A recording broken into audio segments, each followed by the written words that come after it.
Did I say it? We're talking about that red card at the weekend given to Myles Lewis-Skelly when he was sent off in the Wolves-Arsenal game. We've heard from Martin Cassidy, Chief Exec of Ref Support UK, of course, who was commenting on the fact that referee in that game at Molineux, Michael Oliver, since that red card was awarded, he and his family have been the target of online abuse over the weekend. Some of that abuse has been described as vile. And some of those who dished out that abuse are now being investigated by the police. So it'll be interesting to see if some of you who maybe went for it in terms of what you decided to say about Oliver's decision, maybe went a bit over the top. Quite sure some of you listening this morning, you might be hearing a knock on the door soon. And that might change your tune. Just to go over the events of the moment. Just before half-time, Arsenal went down to 10 men. Myles Lewis-Skelly was sent off.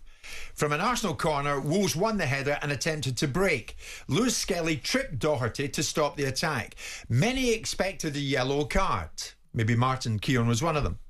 But Michael Oliver branded a red. And that was backed up by VAR. Because posting on Twitter over the weekend, the Premier League Match Centre said the referee's call of a red card for Lewis-Skelly was checked and confirmed by VAR, who deemed his challenge to have been serious foul play.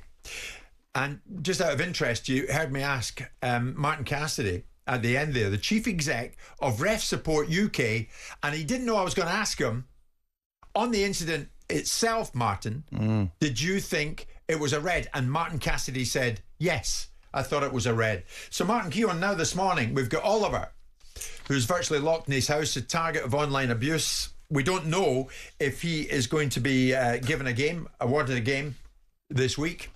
We find out in the fullness of time if the PGMOL include Michael Oliver in their rota as to whether or not he'll officiate this week. Well, they need to, don't they?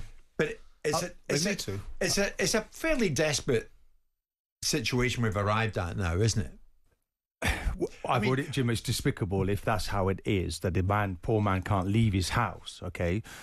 What I'm saying is I feel that with Darren England and the VAR situation, should it be a different group of people that there are maybe not even referees, that I'm top dog in this area, and do you know what, Michael? I'm going to tell you to go and have a look at the screen, because I'm not completely sure that this is in line with your normal decision making.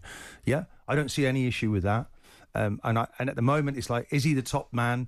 When he's in situ, Michael, are they concerned about, I don't want to flag this up because he's brilliant what he does out there? No, he's surrounded. He's running around the pitch.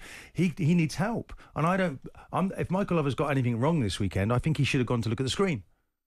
I don't see anything wrong with that. Do you honestly feel you're very close to the incident? Do you feel it's really brutal? He didn't look at the screen is there because brutality VAR in the challenge? But Martin, he didn't look at the screen because VAR backed him up. Yes, but is there not a situation where you think, okay, there's the top man, let's I don't want to bow to his... Do you think he's the top man? Well, of course he's our top referee, that's without doubt. So what was this? In your eyes, is this just a blip? Is this... He got it wrong. You clearly think he got it wrong. No, it's about taking on board and using the help that's there for the referee, and I don't think we've used it in the right way. So when it comes down to it, it was deemed serious foul play. It's a professional foul, isn't it? I mean, it's subjective. I agree with Martin. Look, I agree with Martin to an extent where you've got to look at the resource that's in the VAR truck and deploy it better, I think. You've got to have experts in individual fields that can be able to take away. And given the nature of what we've done with VAR, we now have to look at the reality of making these conversations transparent.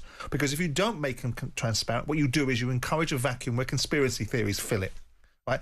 Martin has conspiracy theories. He believes that the only reason that the VAR ever agree with a referee on a pitch is because they can't go against their peers. Right? So I think there's an element to this. Well, that's what you believe. Of human nature. That's an opinion, right? It's not a fact. It's an opinion. But if you then remove the idea, I'm of the mindset. I can't help but be of this mindset, which is if the referee's made a decision, end of discussion, move on with it, and stop indulging this, and stop indulging, because the more you indulge it, you will never. It's like when you've done something wrong. People say, "I want an apology," and then you give them an apology. It's never enough until you've actually ended up being outed of everything you've ever got left in your life, right? So the point is that we are now in this space, so we've got to take it the full hog. And Martin's right. Why don't you have a red card specialist? Why don't you have a guy in the truck that's only available for making red card decisions? There's only him that engages with a referee in a red card decision. You've got the resource, you've got the facilities available. It's a busy truck. So what? Who's that going to be? I don't know. Who's that going to be? I don't know. And then you'll get the finger pointed at red card official. Well, you look at it. Well, he got it wrong. Well, you look at it and turn around and say that you've got to be able to have the resource appropriate for the conditions that you're refereeing in. And if we are now suggesting that whatever a referee does is open to absolute scrutiny. You're actually saying that we add to the personnel in the truck. I'm saying that conversations should be had. What's the problem, and how do we fix it? But do you know what? We talked about it, didn't we? We had a bit of a laugh about it. And how many people in the truck, by the way? Does anybody know? Oh, it's a fairly busy row of people, doesn't it? 3 or 4 people looking at screens. 4 to 5 people. It's like a gallery in a television studio. It's busy enough. Right, and you're saying add to that. But then, show. Martin, if you have the conversation between VAR and the referee, and that goes out in the public address system in the stadium, are you honestly telling me the fans will listen to that conversation? They're talking and arguing amongst themselves. Well, they do it. They're in a fairly heated. They do it in rugby, don't they? TMO. But we always say that's different. Rugby's different. But it's not about different, the is fans. it? But with the respect, Jim, the background noise reverberates and then it rumbles and then it becomes a thunderclap once the media gets hold of it. So then the pundits start coming in with their two pennies, and all of a sudden it gets amplified and amplified and amplified. Now, you might not hear it in the stadium, but then you'll be able to hear the transparency of what's going on. The pundits can't pull it apart the way that they do, because they'll be hearing it going, well, actually, I understand why they've done that. I understand why they've done this. I understand why It's they've been done that. debated. We talked about, we had a laugh with it, didn't we? We called it generational decisions. When the Pedro penalty was given against Arsenal, when there was 2 players going for a header, and it was like, oh, okay, we've never seen this before. Why not go back to the VAR, just have another look? No? And we can debate it there and then. It's done. And we let go of it. Do you expect this red card to be rescinded? I do not, because of the storm that's around Michael Oliver right now. I just feel that they've got to be seen to support this referee, and whether or not it's right or proper. It just feels like they've got to support Michael Oliver now. We want you to have your say in this. Are there anyone? Is there anyone out there this morning who thought that Oliver actually got it right and there was a red card? 03717 223344. In general, come on and tell us what your thought is on this and how the heck we get into a situation where England's most respected referee is the subject of online abuse, some of it vile, this Monday morning. Give us a call, 03717 223344. That sending off in the Wolves-Arsenal game, did it merit a red card? We know the drill. I've explained it so much now. And there's one message. Jim, please stop saying that he tripped him. He didn't. Studs up. Look at it again. All right, well, Nigel's a Wolves fan. Nigel, good morning to you. What's your take on it? Was it indeed a red? Was Oliver's decision the right decision? Yeah, definitely the right decision. You know, when Martin Keown mentioned the incident earlier on, and, you know, he needs to be honest about it. And if you look at that challenge, when the first contact was made, his 6 studs are clearly showing, and he contacts him is on the back of the calf. That quite clearly, if that leg had been planted on the ground, would have possibly caused severe injury. And he was reckless. How can Martin Keown sit there and all these other punters who are saying it's not a red? You know, they just need to wake up. The game's changed, Martin. I played like you 30 years ago. It would have even been a booking then, but sadly now it is. And that was reckless. And you've got Paul Merton on Sky and all these Arsenal ex-pundits. They're making Michael Oliver's life hell because they can't be honest about it. That's my problem. No, I don't think it's just former Arsenal players, Nigel. Okay, I pose you one here. So Gomez gets sent off for 2 yellows. Was that check and challenge by Gomez not more a red than the Arsenal possibly. one? Well, possibly. They're both rash challenges, aren't they? So at the end of the day, the punishment is the punishment. But why wasn't that a straight red then? That challenge. I don't see the difference between the two. You want to go to VAR for every decision, and you want it to be talked about so the fans can hear it in the stadium.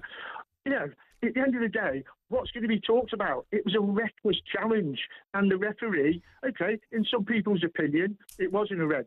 But a lot of people's opinion, it is a red. Do you think it's a red? Brutality in the challenge? Did you think so? I thought it was just a professional foul. That's what it looked like to me. Maybe it's going to make players now think about the professional foul now, going forward. Not when your 6 studs are showing towards the back of somebody's calf and going in at that speed. That's not a trip is a little tap and they go over. That's a trip. I tell you, Martin, you just really need to wake up and be honest about it, because Michael Oliver's getting all this stick because of people like you. No, on not the at all. radio and on the telly, not at all. saying things that aren't true. It's all the same. The Arsenal fans do feel there's an issue with this referee, sent 8 Arsenal players off. There was an situation where Howard Webb, when Kovacic, do you remember that challenge on an Arsenal player? And Kovacic, we don't want to disrupt the game. We don't want a negative approach on the game, so we try and keep people on the pitch. I didn't see that approach at the weekend.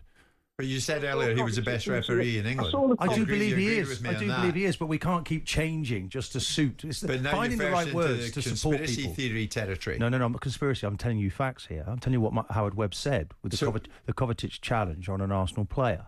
When he said, no, we don't want a negative approach to the game. We're trying to keep people on the pitch. So what are you trying to tell us about the cards that he shows the Arsenal players?